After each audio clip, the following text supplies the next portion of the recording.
Sit right there, Dolores.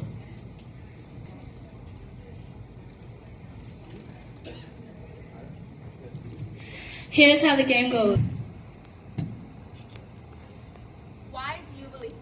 Why do you believe? Turn the mic on. I believe because when I look at this world, in all its wonder, I see God's hand and I hear his voice in the thunder. I know this earth could not exist on its own. Think about it. God in his wisdom knew that we would need light. He created the sun, the moon, the stars, and it was all good in his sight.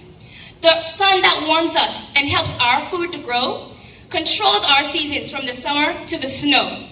Yet amazingly, it was placed exactly in the right spot. Too far and we would freeze. Too close, and let's just say it'd be too hot. Extremely hot. Fire!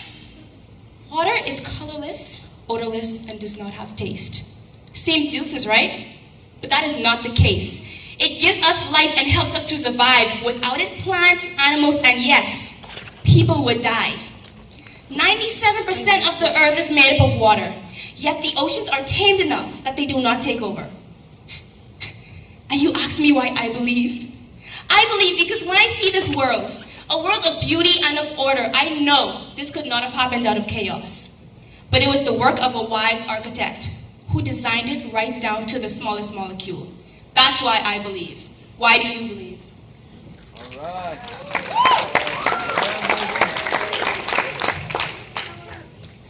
I believe because everything that goes up must come down because of gravity. And the speed of light remains the same on Earth and throughout the galaxy. The Earth will rotate in the same 24 hours, every single day. And a cup of coffee? Yes, I said a cup of coffee. Though it starts out hot, will get cold if left to stay. These are the laws of nature. For every cause, there is an effect. And for every action, there is an equal and positive reaction. Opposites attract. If you seek, you will find God, because he is there. I believe because the whole world speaks of his glory, and the whole entire universe, in all its splendor, tells his story. That is why I believe. Why do you believe?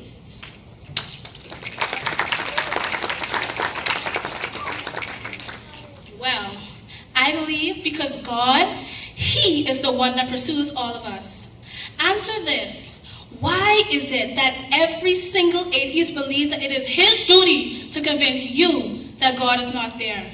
Could it be that God is constantly whispering in their ear, "My child, although you deny that I exist, I am still there"? I mean, why else would you work so hard to prove that God is some type of made-up character?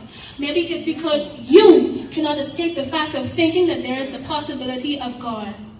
Maybe God is calling in that still small voice. Only the fool has says in his heart, there is no God. Now, any old atheist would say, there is no proof of God's existence, none at all. They're wrong. I say, look in the mirror. You were created in the image and likeness of him and him alone. The evidence is in your hands, in your feet, and in your body that functions so perfectly. Your fingerprints, they are all unique in their own way, like each and every one of you in here today. 7 billion people on this earth, and not once have they ever been duplicated. Every strand of hair on your body tells the tale of your ancestors. Your parents, your siblings, they can all be identified by one single drop of blood. And you question his existence? Wow. That's why I believe. Why do you believe?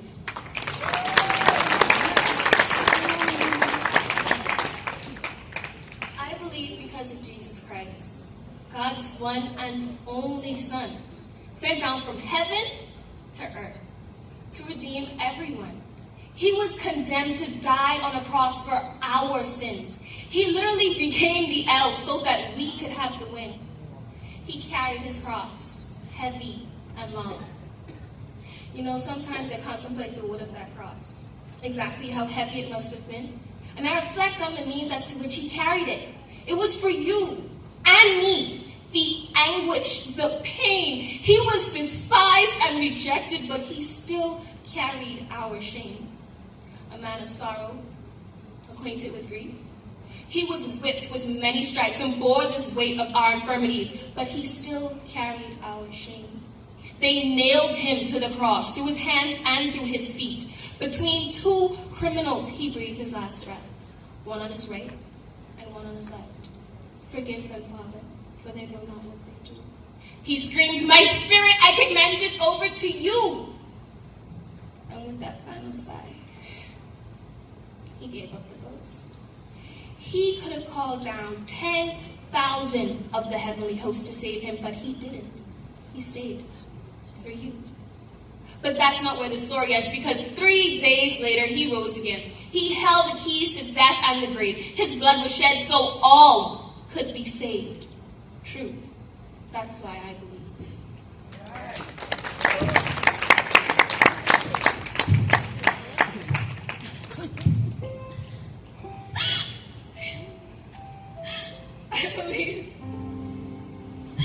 I believe.